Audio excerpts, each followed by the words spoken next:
अभिव्यक्ति और माध्यम, ये नाम जब भी आता है दिमाग में, बस एक ही प्रश्न आपके दिमाग में घूमता होगा कि आखिर क्या भला है अभिव्यक्ति और माध्यम। किस काम आने वाली है अभिव्यक्ति और माध्यम, क्या ये हमारे लिए है या नहीं, या कितने नंबर की आने वाली है ये अभिव्यक्ति और माध्यम।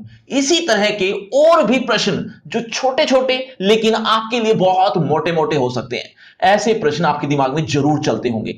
आज ये वीडियो पूरी डेडिकेटेड है अभिव्यक्ति और माध्यम को लेकर। आपके अभिव्यक्ति और माध्यम से रिलेटेड जितने भी प्रश्न हैं वो सारे इस वीडियो में क्लियर होने वाले हैं। और ये वीडियो क्लास 11th और क्लास 12th इन दो क्लास के लिए है। तो बिना किसी देरी के करते हैं शुरू। नमस्ते, मेरा नाम आशीष है। देखो बच्चों, अभिव्यक्ति और माध्यम दरअसल एक ऐसी बुक का नेम है जो क्लास 11th और क्लास 12th इन दो क्लासेस में आती है, यानी लगती है।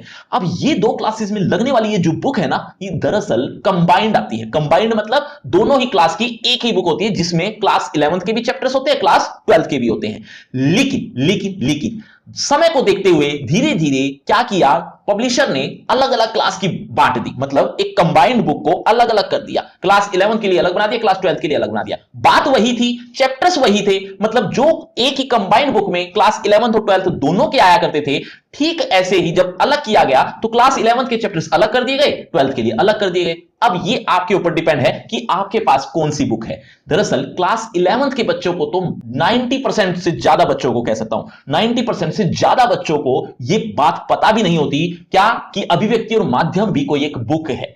आप में से कितनों को पहले से पता थी, ये एक बार जरूर कमेंट करके बताना। अभिव्यक्ति और माध्यम जो बुक है ना, इसमें कुल 16 चैप्टर हैं, यानी 16 चैप्टर्स दरअसल बटे हुए हैं क्लास 11 के लिए और 12 के लिए।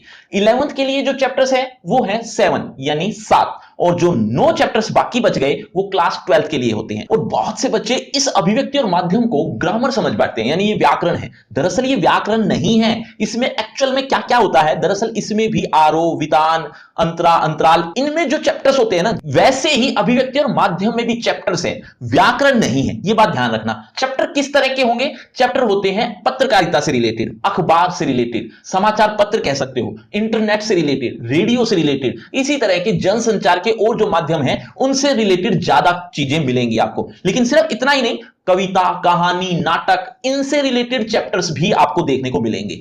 जब आप पढ़ोगे थोड़ा और अच्छे से समझ में आएगा। मैं आपको बेसिक्स बातें बता रहा हूं। और अब सबसे इंपॉर्टेंट बात कि आखिर ये कितने नंबर की आती है। देखो बच्चों, क्लास 12th यानी 12वीं कक्षा की बात करूं तो 12वीं कक्षा में ये 15 नंबर की आने वाली है। आउट ऑफ 80 मार्क्स का जो पेपर होने वाला है हिंदी का, उसमें से आपको 15 नंबर की अभिव्यक्ति और माध्यम देखने को मिल जाएगी। अब अलग अलग बोर्ड की बात करें तो सीबीएसई की बात बताई है मैंने, ऐसे ही किसी और स्टेट बोर्ड की बात करें तो 1-2 नंबर ऊपर नीचे हो सकते हैं।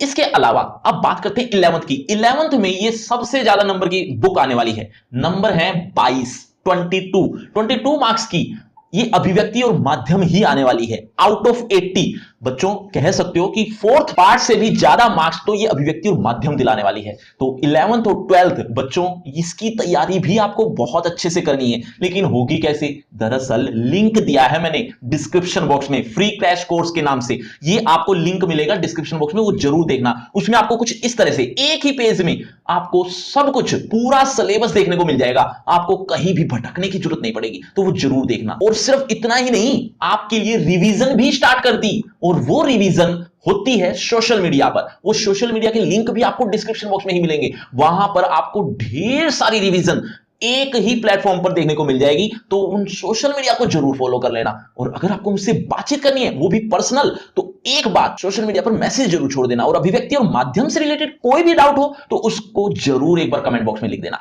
चलिए, शुक्रिया, धन्यवाद।